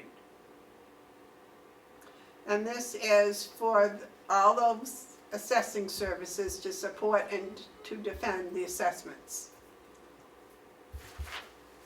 Yes, David? I wasn't keeping track, madam, so what's the total bill? To After all of the full parts are paid? I believe the contract that we signed previously was for 9,500, 7,500, I'm sorry. This is the $2,000 payment part. Oh, okay. Okay. Any other discussion? Would you do a roll call, please, Melissa? Commissioner Babson? Yes. Commissioner McCarthy? Yes. Commissioner Bevard? Yes. And the third and final check is, I make a motion that we have Joe sign the check for Denise Layton for $1,000. That's her monthly payment. Second. Motion's been made and seconded. Is there any discussion? Roll call, please. Commissioner Babson? Yes. Commissioner McCarthy? Yes. Commissioner Bevard? Yes. And the other two information that she sent to us are statements from the Northway Bank and her update, which I'm going to ask to have the coordinators send copies to each of you. Thank you. Thank you. The treasure, excuse me. There you go, Melissa, if you would have that update. Thank Joe, Kathy's here? Yes, if we may, in the treasurer's report, Kathy is here with the paperwork for the signing of our tax anticipation notes with some additional documentation that we have to get back to the bank so we can utilize our TAN money. Now, commissioners, we have a problem because I don't know how to have you sign things from your home. David, you do have a stamp. Terry, do you have a stamp? No, they never made them for me. All right, we'll have to do that. Is it official to sign these with a stamp? I need to notarize. I only need 2 people. Well, all you've got's me. If I may. I know, but we can get David. I can either go to his house or he can come up here after hours. Can you do that, David? I couldn't hear what she said. She wants to know if you can come up to the county after hours to sign these papers. Yeah, I can do that. Or I'll would- meet her outside. I'm not gonna go in. All right. Would it be easier for you if I were to drive it down and you come out and sign it and I'll drive it back? No, I need to notarize it. That Oh, means you I have to, oh, he Kathy do it in has front to of me. see you. Okay, Kathy has I'll come up. to, okay. Well, I don't wanna go inside. I'll be outside. That's okay. Can he do it tonight? Yeah. You'll be here tonight? I will wait until he can do it. I'm perfectly flexible but I need you to read into the record because you guys have to vote on this stuff. So you have to read this into and I've got a copy for Melissa for the minutes. But those are Okay, do they have copies at home? No, I've never sent all this stuff up on Moss. Okay, well, I no, mean, no, I was talking about this. This has to be. right, this is what you need to read out loud in the meeting so that you can vote on it. Okay, did you hear that, Terry and David? Yes. Yes. Okay, I will try to read well. At this meeting as this meeting will be conducted electronically, the commissioners should read and vote on the resolutions below and the same should be reflected in the minutes. These resolutions are also included in the tax anticipation note certificate. Resolutions. 1. The authorization of at least a majority of the Board of Commissioners and the Treasurer to sign the notes, or to have said signatures printed in facsimile on the notes and to affix the issuer's seal thereto, is hereby approved. Such notes in substantially the form set forth on Exhibit A to the tax anticipation note certificate attached thereto and made a part thereof. 2. The authorization of the treasurer to deliver the notes to the purchaser, defined below, against payment therefore is hereby approved. 3rd, the authorization of at least a majority of the Board of Commissioners and the treasurer to execute and deliver the tax anticipation note certificates, the Series A note and Series B note line of credit riders, together the line of credit riders, and IRS Form 8038-G in substantially the form presented to this meeting, and such other documents as may be necessary or appropriate to accomplish the sale and delivery of the notes in accordance with the foregoing is hereby approved. Number 4, the authorization of the county to act as its own paying agent with respect to the notes is hereby approved. Number 5, the terms of the notes including, without limitation, the amount, interest rate, premium, if any, maturity and form, and the sale of the notes to the purchaser thereof, as set forth on Schedule A, is hereto, collectively the purchaser, all as being in the best interests of the county are hereby approved. And the county finance director, with the approval of the treasurer, is hereby authorized to sign one or more schedules in the form attached to such line of credit rider, to draw upon such lines of credit. That's all?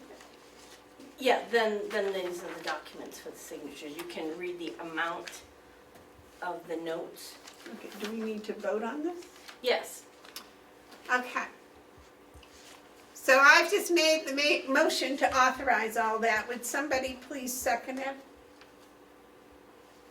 Second? I'll second. Okay. Could we have a roll call vote, please? Is there any discussion? Thank you. Could we have a roll call vote, please? Commissioner Babson? Yes. Commissioner McCarthy? Yes. Commissioner Bevard? Yes. Thank you. Madam Chairman? Yes, sir. Madam Chair? Yes. I don't know whether this is being picky or not, and I'm not a lawyer, but would you read that paragraph or that sentence that says, the commissioners and the treasurer, a majority of the commissioners and the treasurer?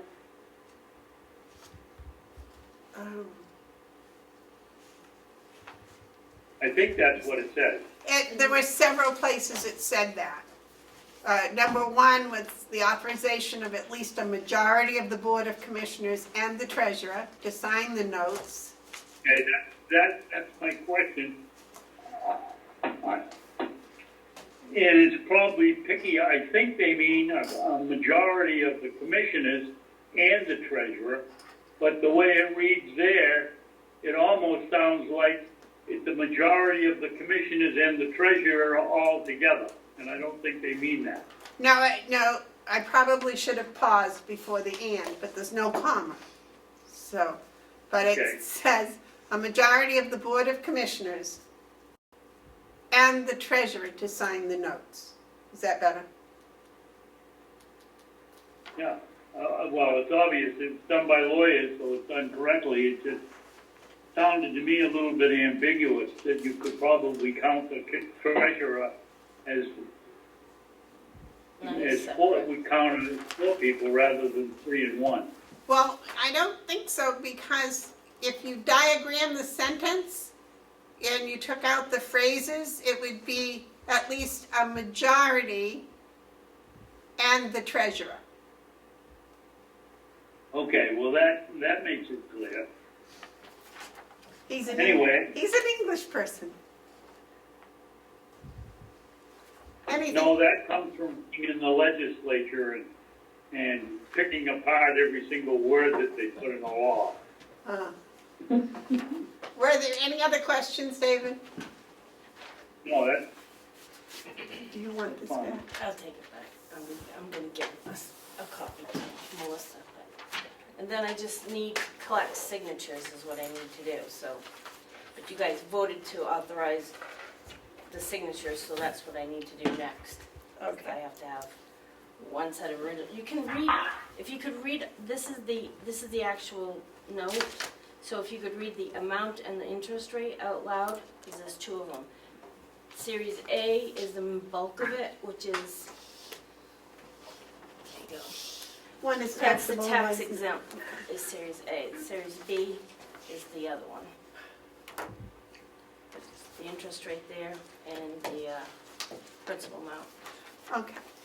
So for the tax exempt part, the principal rate, and I really think we ought to have a drum roll for this. The principal rate is 1.09%. And the principal amount is $12,149,009, excuse me, let me rephrase that. $12,149,900.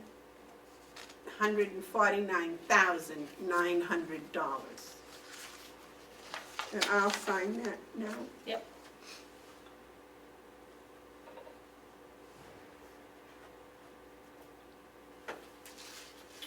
And for the public, this is a line of credit, so we only take it as we need it.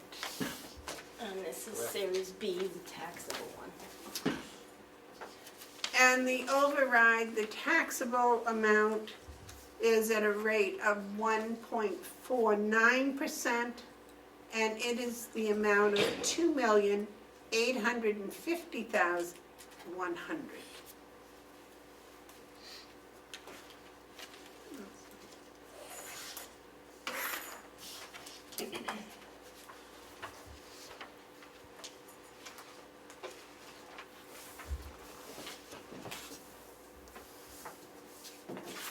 Now, the rest of these are all associated documents with these, so I need two sets of originals. Everyone that you need to sign is tagged on the right in pink.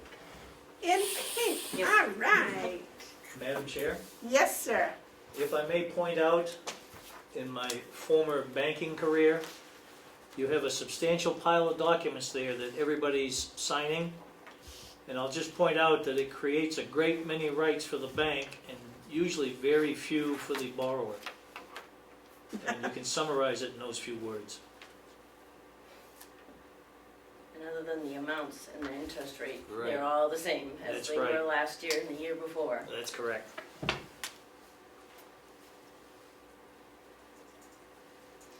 And these are duplicate copies, right? There's two sets. They're clipped together, each set. Kathy, do you need anything else from me? I will need the minutes as soon as they're available. Draft okay, or? Yep, draft is fine. All right. We get a copy of this when it's all done. I make a whole set for us. Yep. And if you want me to email it to you, I'll be happy to. Nope, that's quite okay. As long as you've got it where I can get it if I need it. Absolutely. If I may, Yes, Joe. we talked, Kathy and I talked about this earlier. Kathy, all I'd like is just a copy of both notes. I don't want all the documentation that goes with it. Yep, that's no Don't problem. email it, just photocopy for me, Yep. please. Thank you. I mean, you can email the whole package, but what I really want is a hard copy of the notes.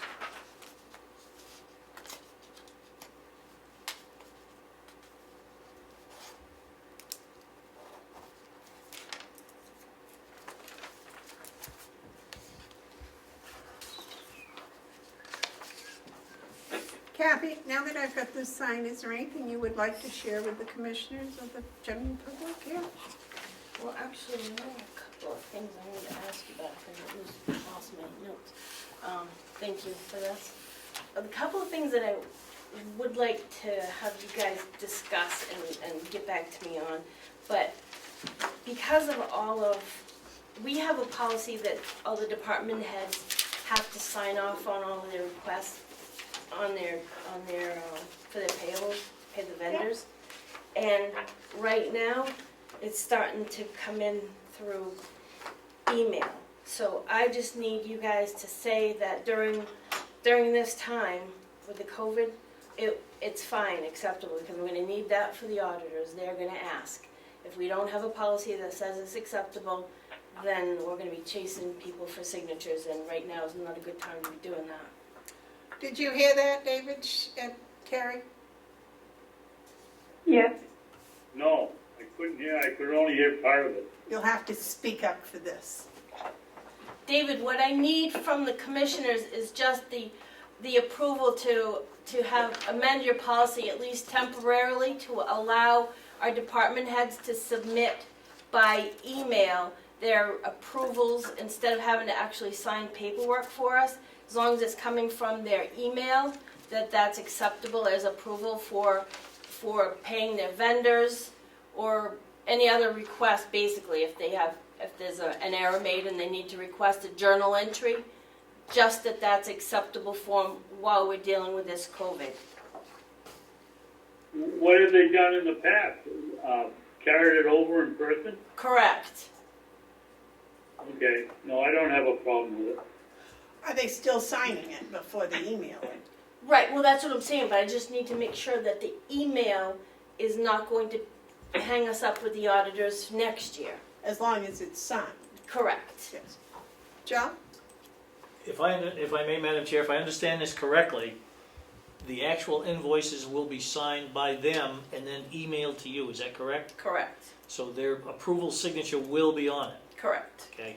And I believe that fiscal, when they go through it, there's a stamp, purple stamp with a check mark that's put on them. Well, that's when Cheryl puts it in. I have a different stamp if I'm the one putting it into the So system. my point is, either somebody in the fiscal department does have a stamp that goes on that. I have no problem as long as that actual email, and it shows here that they've signed it, that you get, and as long as that stamp is on the invoice. I got one here today that doesn't have that, and I suspect that's the reason why. So I'm not overly concerned, but I just want to make sure, because when I look at it, I look for all those approvals too, so. Yep. Is that all right with you, David? Yes, Is that all right with you, Terry? Yes. It's fine Yeah. with me. Okay. So you have our approval. I don't know if you need to vote. but- As long as if I heard 3 yeses, so It's Right, in the right. notes. It's in the as long as notes. I've got it in the minutes, it will. I can show it to the auditors. The other Okay. thing I wanted to ask you about is, for example, Commissioner Babson likes to look at this stuff. So if it's kind of hard to send him everything, but if he would like to have some sort of a manifest or something like of that nature, and then allow us to use the stamp, because for the disbursement checks, the bank requires, we require one original signature, but the requirement for the commissioners is 2 commissioners and of course Joe. So if I send that and if David would authorize use of his stamp, as long as he signs off and approves a manifest, that would make things a lot easier for all of us. But you need to, I can send him a sample and see if he finds that acceptable, but I would like you to think about that. Did you get that, David? Using a manifest instead of actually seeing the checks? And approve his yes, signature but stamp. I don't approve of it because looking at the manifest only indicates that somebody transposed the numbers from the check to the manifest sheet correctly. It doesn't give you a copy of the invoice, it doesn't give you a copy of the sign-off, doesn't give you a copy of the statement if there is one. I think we have to work out a better situation. But now I know what the problem for you, Kathy, I'll start thinking about it. Okay. Well, because David, I can sign the checks today, but I don't know who's gonna be yeah. I can go through. I mean, is there a problem with me coming up and taking the checks and taking them home and signing them? Yes. Yes, Yes. yes, there's a big Yes. problem with Sitting that. out in the parking lot, just sitting out in the parking lot and doing it? I don't really feel comfortable letting all that documentation get out of my No. sight. No. That's critical documentation, so. What I can do, David, is, Fine. what we could do is I'll sit here with you after the meeting with the checks, and I'll read through each check, and I have the camera, and anything you want to see, I can show you the documentation on the camera, and then when you get done, whatever you don't approve of, you can tell Kathy, and what you approve of, she can put your stamp on. Okay, well, that's certainly a compromise. Well, we can try it today, and Okay. we can try it, and if it doesn't work, we'll go to something else, but. Yeah. Good. And then maybe next week Carrie will be in, or not. Yeah, I'll down next week. Does that make your life a little easier? Yeah, I'm trying to keep everybody protected and get business done in a timely manner, so. Yeah, that'll work. We can always scan and send him anything that he really, really needs to look at. Most of them he doesn't usually have a problem with. So if he's got questions on something, but the whole stack is, Well, that, David, as we go through them today together, and I show them to you, if you have a question, she said she can scan the whole thing to you. Okay. select things though. She doesn't want to do it with all of them. I don't blame her. Okay. They've run out of paper. Okay. All right, anything else, ma'am? No, that's the only two things I was worried about right now, so thank you very much. Oh, and I want to thank you for all the support with the FFRCA or whatever, helping me to understand what that was all about and how it works. And I'm sure it's still gonna keep changing. I expect, they send new stuff every day. We just had new stuff today from the Attorney General about the 91A laws, so, Yeah. I mean, everything's changing. Yeah, I've got some phone calls today. So here, listen in and see what's going on. So thank you very much. All right, well, email me whatever you, or text me. Yep. If you need something, because I'll be here for a while. Okay. All right. Is there anything else either of you have for Kathy before she leaves? No? No. Okay, thank you, Kathy.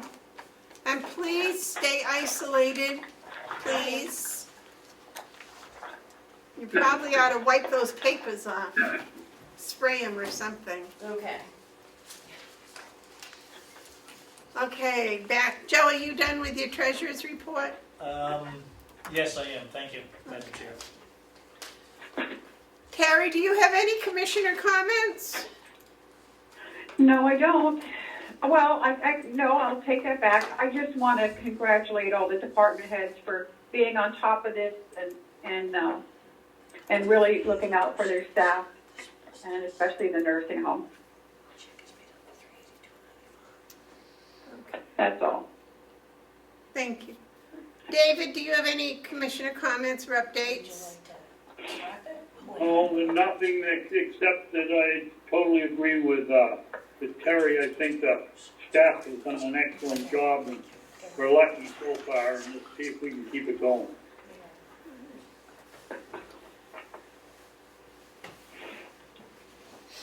And mine is just to reiterate what the other two have said, that I think the support and the coordination with everybody has just been fantastic. And I'd like to thank the public for being understanding and supportive and trying to keep us all protected, everybody. Okay, are there any tabled items? Any media questions? Okay. Any public input? Oh, please. Lisa.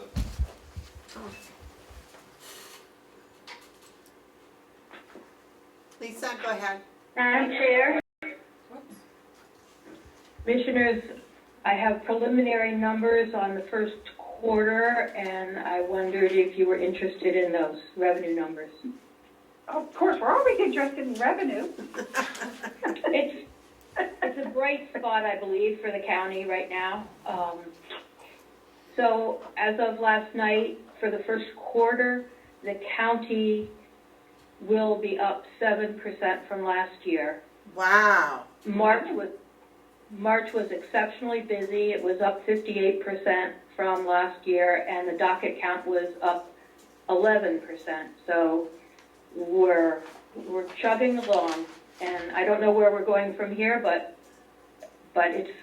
March was very busy. I just thought you might like to know that. A little bit of positive in the chaos right now. Thank you. Thank you very much. Thank you, Lisa. That was very nice. All right, I believe, Susan, did you want to make a public comment? yes, Madam Chair, thank you. Madam Chair, I just wanted to clarify for the record, I did not attend this meeting from the beginning. I was unable to join until about 9:30. I did not interrupt the meeting. I stayed silent until the question was raised about who I was, and then I identified myself. I did not waste the commissioner's time. I merely answered and identified myself and then participated in the conversation that you initiated. So I think that needs to be clarified, and I would hope that no other member of the public would ever be treated the way I was treated. Thank you, Madam Chair. Is there any other public comment? Okay. I do not believe we have any non-public today. Do we? Not that I'm aware of. Okay. I do have something that's not public comment, but something else before you adjourn. Oh, certainly. Just two more quick things. Tomorrow is the county department heads meetings, and it's going to be done through Zoom. Do the commissioners plan on attending for the first 15 minutes as you did previously? It's at 1 o'clock. David, are you planning on attending for the first 15 minutes? Okay. Terry, are you Yep. planning on attending for the first 15 minutes? Yeah, I might, yeah. That's, Okay. that's, Make sure everyone gets an invitation. all right. And Yeah. secondly, you had another set of meeting minutes in here. Do you want to hold those? The minutes for the 30th from Monday's meeting? Oh, It wasn't on the agenda because I wasn't sure I'd get them done in time, but I did send them out to everyone. And they're in your packet. David and Terry, did you have a chance to read the March 30th minutes? Yes, Yes. Okay. I would await a motion to approve those. so moved. Do I have a second? Yes. I'll Uh, second. Okay, the motion's been made and seconded to approve the March 30th, 2020 minutes. Is there any discussion or additions or corrections? All those in favor, please have Melissa do the... I like how you did that. Commissioner Babson, Yes, Commissioner McCarthy, Yes. Commissioner Bevard. Yes. Thank you. Okay, David, we're going to recess to review and sign the checks. Okay? no, What, dear? What? next, no, all of a sudden, I'm sorry, what? you're all frozen. Oh, Oh. frozen in time. No, it's a warm day out there. David, I just said that we're going to have a recess and then we're going to reconvene to sign the checks. Okay, And I and think, I gotta call Kathy and set up a time to come up and sign the, cans notes. okay. And, Carrie, you can stay and help us sign checks or not, that's up to you. No, All right, I think I'll sign off. okay. I'll Have a talk good to day. you all at a later date. All righty, goodbye. Bye-bye. Bye, Damon. Bye. Okay, we're going to recess. Good job. We got through. Yeah. It's 11:30.